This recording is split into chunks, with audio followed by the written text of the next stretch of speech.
Good evening and welcome to True Doug Man Encounters. I'm your host, Marvin Allen. If you or anybody that you've known have had a sighting and would like for me to share it on my channel, please contact me. I would love to hear from you. Don't forget to like, comment, and share. If you haven't subscribed to my Facebook group, please go and do so. We go live twice a week on Wednesdays and Saturdays.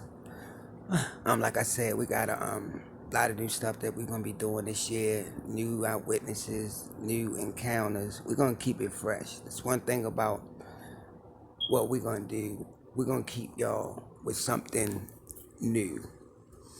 As y'all know, I've been giving y'all Ty J's episodes, and I'm gonna give y'all another one. Her story is just amazing. Like I said, I thought that I would never find nobody else like her, but luckily I met another eyewitness who bonded with these creatures too. So hopefully sometime she'll let me share her encounters and sightings that she had with these cryptids. And her story is amazing, just like Ty J's. Like I said, stop believing that things are impossible and believe in the possible, because we don't know everything that's possible. Like, people keep asking me, why Ty J? I don't know. She don't know. She's still seeking to find out why her. Out of all the people, why her? But she might not be the only one. And the other eyewitness I had might not be the only one. We just don't know about some. Maybe some not coming forward, you know. But if anybody out there that had a sighting or encounter and would like for me to share it on my channel, please contact me. I'm not gonna take up too much of y'all time, because I want to get this episode out the way, and I want to upload it. So without further ado, let's jump right into this encounter. As y'all know, Ty J just kept thinking about this alpha male and how long that he would be around. And she was really worried. So she sat on the bed for hours. Then she finally laid down and she went to sleep. She gets up the next day, gets herself together. She goes in there, eat. And her grandmother asks her go check the mailbox again. So that's what she do. She goes outside, she gets the mail, and she comes back in the house. She give it to her grandmother. She goes and she sits in the front room. She sit down and she's just thinking. And grandmother say, Ty, what's wrong? And she said, Ma, I'm just worried. That's all, Grandma. She said, I know you worried, but it's nothing you can do, Ty J. So the only thing you can do is just hope that they'll be okay. And Ty J said, you right, Grandma. But Ty J could not get out of her mind that she was worried about this creature, about this cryptid, about this alpha male that she bonded with. She couldn't get that out of her mind. That's all she thought about. So she sit in the front room for a while. Then she goes out back, stands on the back porch, and do what she always do. She wants to get that feeling. She wants to get that feeling that she know that one of these creatures are around. So she says she out there for about an hour. She said that's when she noticed again a family of deer coming across her grandmother's property. Now, mind you, she rarely see them. She's seen them before, but she rarely see them. And it's a family coming across the property. So they coming from the right, going to the left. And they walk and they would stop, they graze a little bit, look around, walk, stop, graze a little bit, look around, and then they will walk again. When they get up by the other end, where this gray creature always come out at, they stop. They stop and they look around. Boot ears go straight up. They alerted. That's when they bolted. Straight across the property. And they kept going. They didn't even look back. That's when Tajay knew something spooked them again. So Tajay looking over there. But she don't see nothing at first. That's when she hear this loud crack, like a stick breaking. And she gazed over there near that path. And she looked. That's when she could see this gray creature coming out. And it's coming out on two legs. It's standing up. It's bipedal. And it stopped just at the edge of the path. And it stands there. And it looks over at Tajay. She said when it looks over there at her, this creature starts to growl. It growls at her.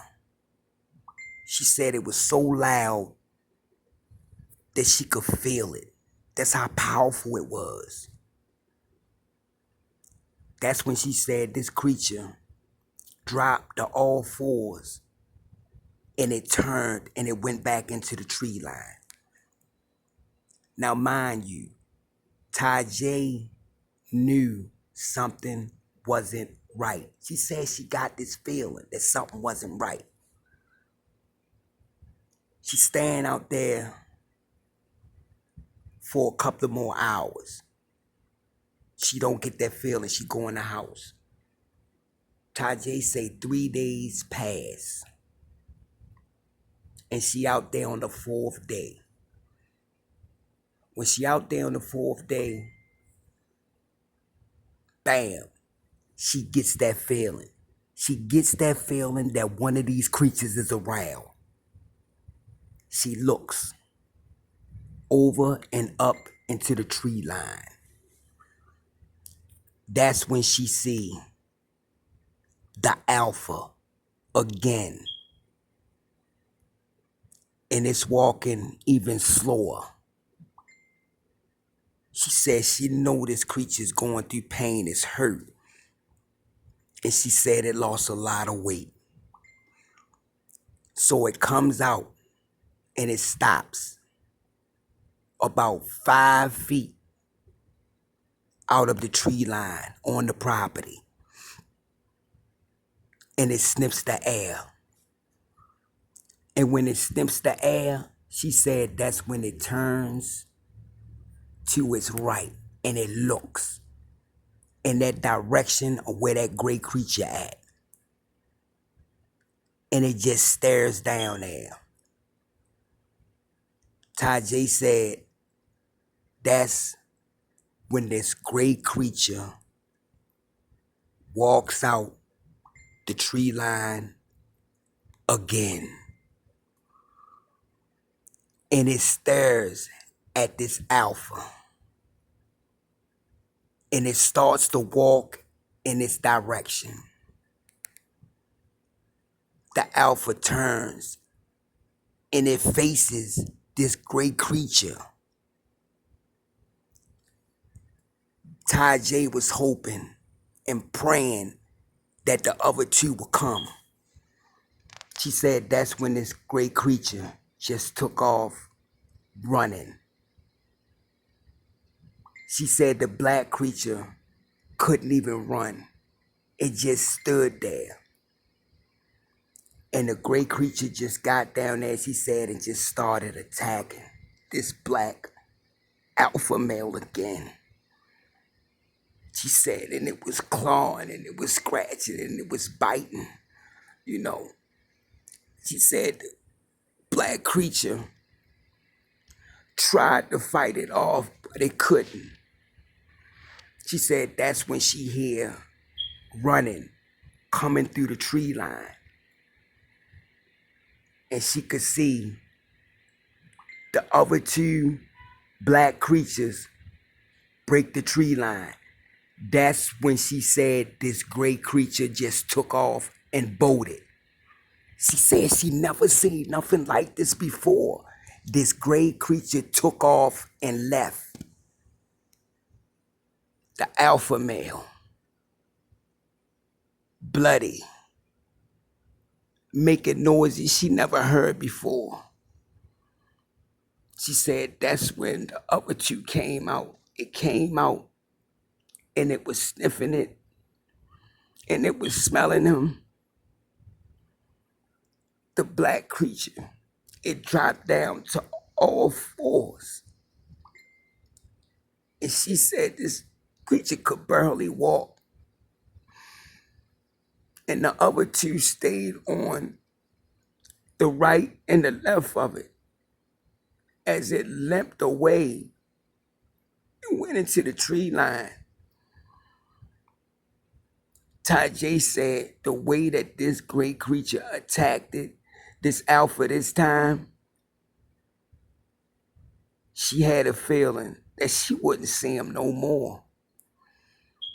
So she watched them as they walked up and vanished into the tree line. Tajay runs in the house and tells her grandmother. Grandma and Gray went and attacked it again. And I don't know this time. I don't know if I'm going to say it again. This is what Tajay is saying. This is the feeling that she's getting. So her grandmother sits down and she talks to her for like hours, she said. Tajay goes in her room and she lays down. Tajay said she stayed in her room for 3 days. Her grandmother would bring her something to eat in there. She would just use the bathroom and go back in her room. She said she didn't even leave out her room. Fourth day come, she gets up, gets herself together. She goes in there, grandma would feed her. She said while she was sitting down eating, she gets this feeling. She jumps up and she goes out. When she goes out, she only see the two black ones. And they come out and they looks over at Tajay. She looks at them.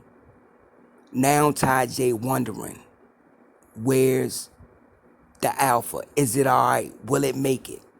This is what's going through her mind because she don't know.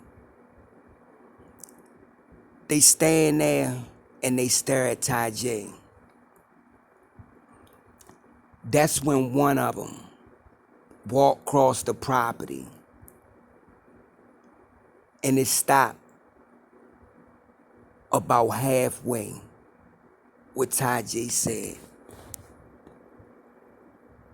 And it looked over at her.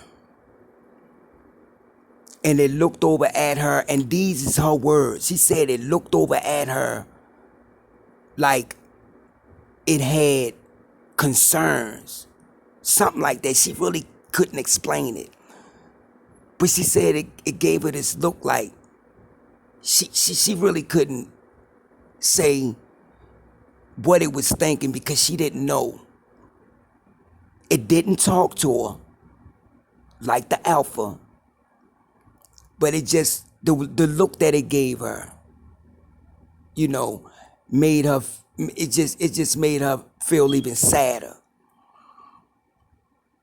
She said after it looked at her for about 10 seconds, it turned, walked back up, and they left. Tajay goes in the house. She goes in the house, and her grandmother tells her, I need you to go with me. So she goes with her grandmother. You know, they rise in town. When they get back, it's just getting dark.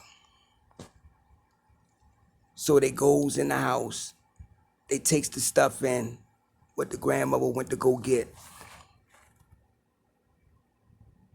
And I'm going to stop right there, and I'm going to upload this because I don't want to run out of space. And I'll see y'all on the next True Encounters.